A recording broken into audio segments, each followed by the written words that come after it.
اجماع نہ ہو سکے تو قیاس کر لو. یہ ہے 4 اصول اہل سنت کے. اب پاکستان میں تو کتاب و سنت ہی رہ گئی کہ اسی سے قانون بنے گا، اور اس کے بارے میں مضامین آپ پڑھتے رہتے ہیں اخبارات میں. لیکن میں اب یہ کہنا چاہتا ہوں کہ آج کتاب اور سنت رہ گئی، اجماع کہاں گیا، قیاس کہاں گیا. اور سب سے بڑی چیز یہ کہ ان میں ترتیب ہے.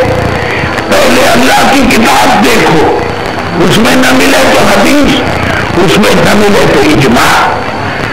تو بشیر ایک بات کہتا ہے، یہ اجماع تیسرا درجہ، یہ تیسرا درجہ ہے. جب نہ قرآن میں ملے نہ حدیث میں تو تیسرا درجہ اجماع. حضرت ابو بکر خلیفہ بنے اجماع سے.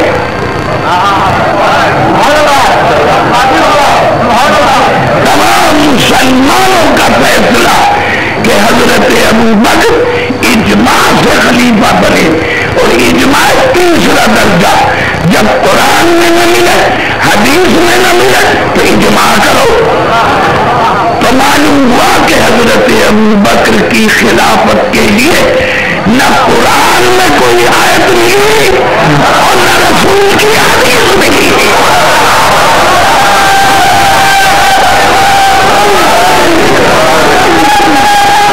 یہ مسئلہ واضح ہو گیا کہ حضرت ابو بکر کی خلافت کے لیے کسی مولوی صاحب کو یہ حق نہیں کہ کوئی آیت پڑھے،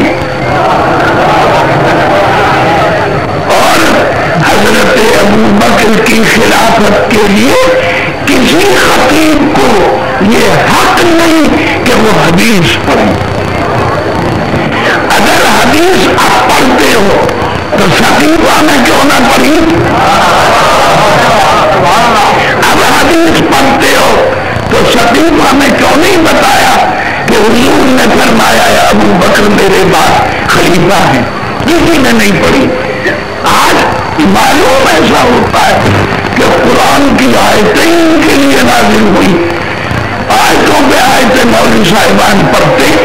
تو یہ اس بات کا ثبوت ہے کہ اصحاب کرام جب جمع ہوئے اور سقیفہ میں فیصلہ خلافت کا ہوا تو کسی نے نہ آیت پڑھی نہ حدیث پڑھی.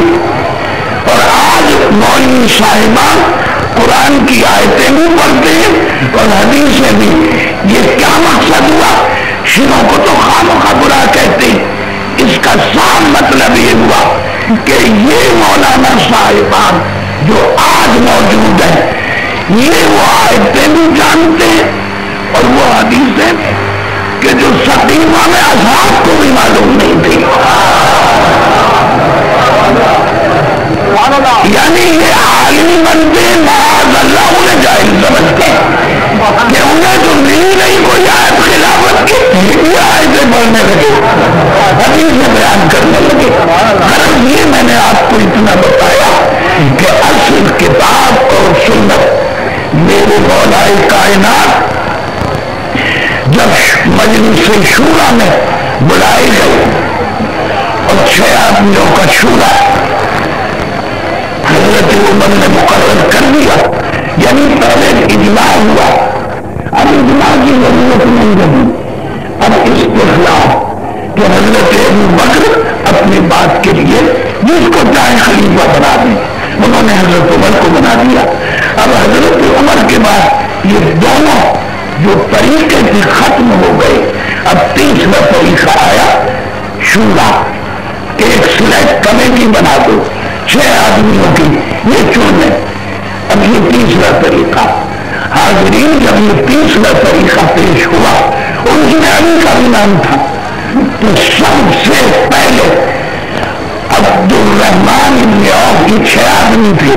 ان 6 میں جو پریزیڈنٹ تھا، صدر تھا اس کمیٹی کا، وہ عبد الرحمن ابن عوف، اس کی 2 ووٹیں اور باقی 5.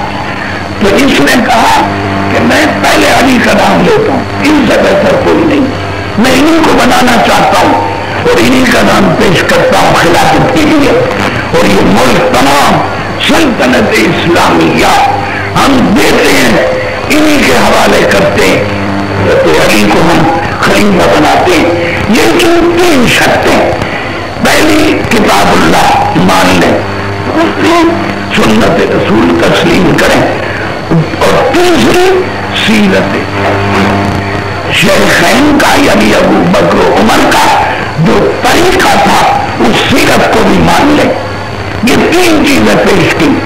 علی نے جواب کیا دیا؟ اما کتاب اللہ فلان و سنت رسول ہی فلان. بے شک میں اللہ کی کتاب کو بھی مانتا ہوں اور رسول کی سنت کو بھی مانتا ہوں. وَأَمَّا سِيرَةُ الشَّيْخَيْنِ فَلَا، مگر میں ان دونوں کی ابو بکر عمر کی سیرت کو نہیں مانتا. یہ انکار کر دیا آپ نے. فوراً یہ عبد الرحمان نے کہا عثمان تم بتاؤ. اس نے کہا میں تینوں کو مانتا ہوں. کہا بس خلیفہ ہو گئے. تو بشیر یہ کہتا ہے کہ علی نے سیرت شیخین کو نہیں مانا، حضرت ابو بکر و عمر کی سیرت کو نہیں مانا، اللہ کی کتاب اور سنت رسول کو قبول کیا. اگر یہ سیرت شیخین کتاب اللہ اور سنت رسول نکلی تو انکار کے کوئی معنی ہی نہیں. آپ کو تسلیم کرنا پڑے گا کہ یہ تیسری چیز تھی، اللہ کی کتاب اور رسول کی سنت کے بعد یہ تیسری چیز تھی جس کو علی نے نہیں مانا. جب علی نے نہیں مانا ان کی سیرت کو تو تم چاہتے ہو کہ شیعیان علی مان لے. جب ہمارے مولا نے نہیں مانا تم لاکھ بنا کے ان کو دلاؤ، مختلف طریقوں سے سجا کے لاؤ. شیعہ اپنے مولا کی پیروی کریں گے جس طرح مولا نے سیرت ان کی نہیں مانی، اتنے بڑے ملک کو ٹھوکر مار دی. مگر ان کی سیرت قبول نہیں تھی. معلوم ہوا کہ سیرت قبول نہیں کی، ملک کو ٹھوکر مار دی. یعنی ہم شیعوں کو دنیا کے مقابلے میں دین پیارا ہے، ملک چلا گیا ہے،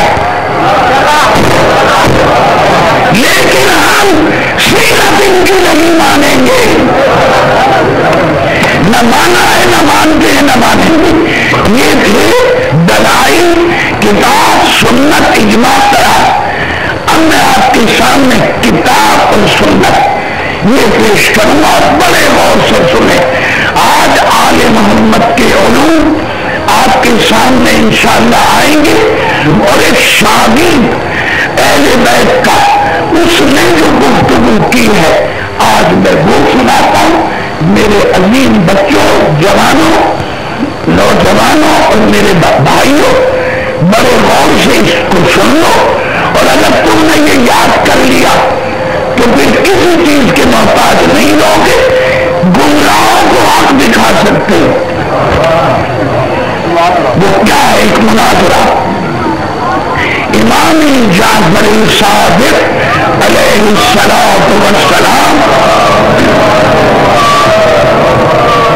حضرت کی خدمت میں ایک شخص بہت بڑا مفتی اعظم وہ شام اور عراق کا بہت بڑا مفتی عمرو بن عبید، وہ آیا مدینہ طیبہ مسجد میں اپنے شاگردوں کے ساتھ. جب وہ پہنچا تو وہاں ہشام بیٹھے تھے. یہ ہشام 18 سال کا لڑکا ہشام، مگر شاگرد ہے امام جعفر صادق علیہ السلام کا. اور امام نے یہ فرمایا فَمِثْلُكَ فَلْيَتَكَلَّمْ، اے ہشام ہم تجھ جیسے کو اجازت دیتے کہ ہماری طرف سے گفتگو کر لیا کرو. کتنا بڑا مرتبہ, کتنا بڑا درجہ کہ تم ہماری طرف سے گفتگو کرو, مناظرہ کرو, تمہیں اجازت. یہی ایشان مسجد میں بیٹھے تھے, 18 سال کا لڑکا.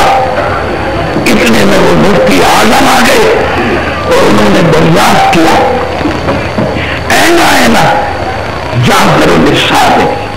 کہاں ہے وہ جعفر صادق جو شیعوں کا امام, رامزیوں کا امام کہلاتا ہے؟ میں آیا ہوں ان سے مناظرہ کرنے. یہ اس نے کہا. تو ہشام نے کہا کہ وہ تو اندر مسائل کے جواب لکھ رہے ہیں, تمام دور دور شہروں سے مسئلے آتے ہیں, ان کے جوابات لکھ رہے ہیں, لیکن جب تک وہ تشریف لائے باہر تو مجھ سے مناظرہ کروں. یہ 18 سال کا بچہ یہ کہتا ہے مجھ سے بات کر لو, میں کروں گا تم سے بات. کہنے لگا تم سے مناظرہ جاؤ, تمہارے امام سے کرنے آیا ہوں. تو اس نے کہا اچھا مناظرہ نہ کرو, میں کچھ سوال کرتا ہوں جواب دے دو, میں کچھ سوال کرتا ہوں مجھے جواب دے دو. میں وہ سوال اور جواب پڑھتا ہوں, ایک ایک بچے سے خواہش ہے اور نوجوانوں سے ایک ایک لفظ کو یاد کر لو اور جو ٹیپ میں آ گیا اس کو لوگوں تک پہنچا دو. پہلا سوال, 18 سال کا لڑکا, آل محمد کا غلام, امیر المومنین کا شیعہ, وہ کہتا ہے مفتی اعظم سے کہ مجھے اتنا بتا دو صرف. اب سوال سننا, یہ بتاؤ کہ ہم بندوں کے نیک اور بد کو, ہم بندوں کے فائدے اور نقصان کو ہم بندے زیادہ جانتے یا اللہ زیادہ جانتا ہے؟ بڑے غور سے سنو, حیران ہو جاؤ گے کہ اس لڑکے نے کیا سوال کیا ہے. یہ بتاؤ مفتی اعظم کہ اللہ زیادہ جانتا ہے ہمارا نفع نقصان اور ہمارے نیک اور بد کو, ہمارے لیے کیا نیک ہے کیا بد ہے, یعنی کیا اچھا ہے کیا برا ہے, اور ہمارے لیے فائدہ کس چیز میں ہے اور نقصان کس چیز میں. یہ اللہ زیادہ جانتا ہے یا بندے زیادہ جانتے ہیں؟ اب مفتی اعظم یہ تو کہہ نہیں سکتا کہ اللہ سے زیادہ میں جانتا ہوں, مجبور ہو گیا. اس نے کہا اللہ زیادہ جانتا ہے بندوں کے لیے کیا فائدہ مند ہے کیا نقصان دہ ہے اور وہ کیا نیک ہے اور کیا بد ہے, یہ اللہ زیادہ جانتا ہے. تو دوسرا سوال ہشام نے کیا, اے مفتی اعظم جب اللہ زیادہ جانتا ہے ہم بندوں سے کہ ہمارے لیے اچھا یا برا کیا ہے, فائدہ اور نقصان کس میں, یہ اللہ زیادہ جانتا ہے, تو اللہ نے ہمیں بتایا یا نہیں؟ کتنی دور کی باتیں چل رہی ہے, اللہ نے بتایا یا نہیں؟ چلو اور چیزیں چھوڑ دو, ہم اس امت محمدیہ میں ہیں, ہم کلمہ پڑھتے ہیں اسلام کا, ہمیں بھی بتایا یا نہیں؟ ہم بھی تو بندے, اس زمانے کے جو ہم بندے ہمیں بتایا, اور امتیں چھوڑو, یہ بتاؤ. اس نے کہا ہاں بتایا. بتایا ہشام نے کہا کیا بتایا, کس طرح بتایا؟ تو اس نے کہا محمد رسول اللہ کو بھیج دیا اور وہ آئے اور انہوں نے آ کے ہمیں بتا دیا کہ اللہ یہ کہتا ہے یہ برا یہ اچھا یہ نیک یہ بد, اس میں فائدہ اس میں نقصان. حضور نے آ کر بتا دیا, سرکار جو جہاں بتا گئی. اس نے کہا ہمارا ایمان بھی یہی ہے, سرکار دو جہاں اللہ کی طرف سے ہمیں بتا دے اچھا اور برا, فائدہ اور نقصان, جس نے بتا دے درست ہے ہم مانتے. مگر مفتی اعظم یہ بتاؤ جب حضور تشریف لے گئے, حضور کی وفات ہو گئی, تو اب کون بتائے گا؟ اے